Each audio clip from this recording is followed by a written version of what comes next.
Self-identity. So self-identity refers to the recognition and understanding of the one abilities, character, and values that distinguish them from others.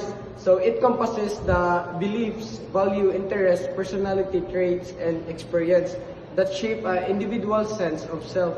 So self-identity is crucial for self-awareness and personal development as influence on how people perceive themselves and interact with other world around them. So that is self-identity.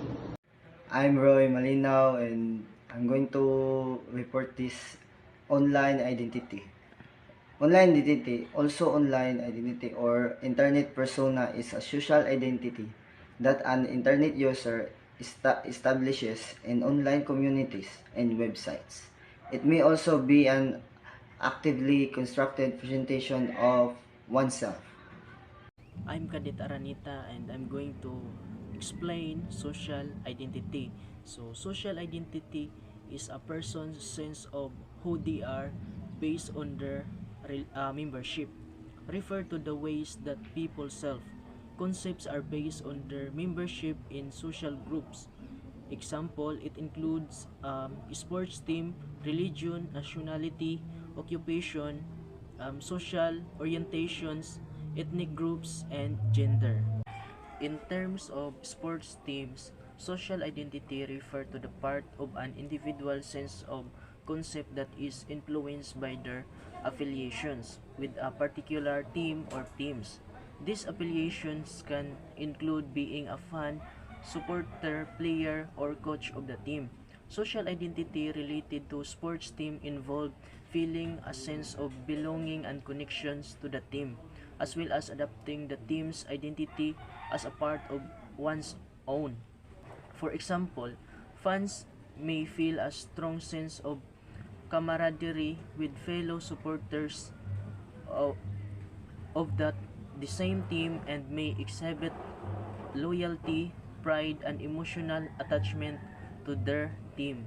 Social identity can have a profound impact on our behavior and attitudes in different social situations. It can influence our self-perceptions and our sense of belonging as well as our interactions with others. For example, group members, people are often more likely to behave in ways that are consistent with. Social identity also influences student in a various ways. For example, in academic performance, student social identity can impact their academic performance. For example, feeling a strong connection to their academic peer group may motivate students to excel academically to maintain their status within that group. Hi, my name is Ryan Melchor Sanchez and I'm here to discuss individual identity online.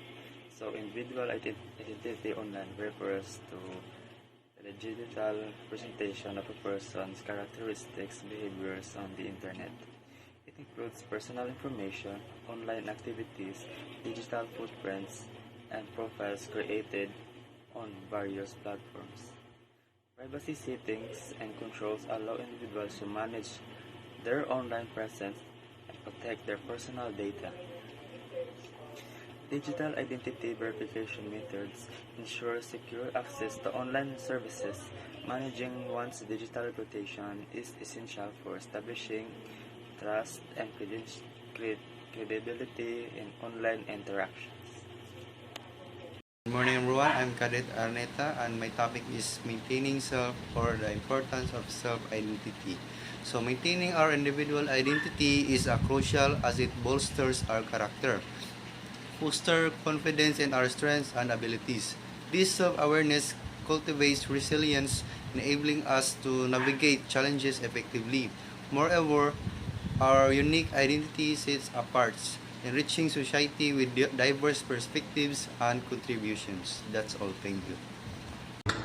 Identity theory is philosophy of mind possesses that mental states are identically to brain states. In other words, mental events and physical events are one and the same. This theory suggests that when we experience something like pain, for example, what are actually experiencing it is a particular pattern of neural activity in the brain. Identity theory, there's no real distinction between mental phenomena and physical phenomena. They're just different ways to talking about the same underlying reality. I'm Cadet Guatno and my topic is stages of social identity. There are 3 types of social identity: social categorization, social comparison, and social identity. Social categorization, dividing the social world in different categories of people, is always self-relevant.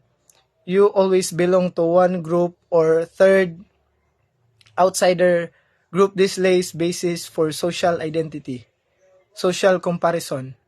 People are motivated to obtain positive social identity through positive intergroup social comparison.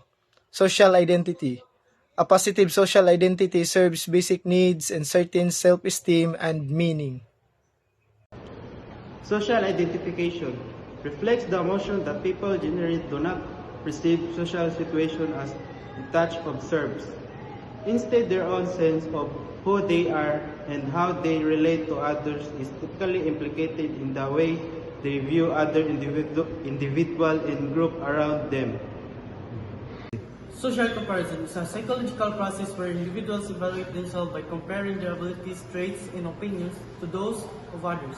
This comparison can occur either upward, comparing one's to someone perceived as superior, or downward, comparing oneself to someone perceived as inferior, or literally comparing oneself to someone perceived as similar.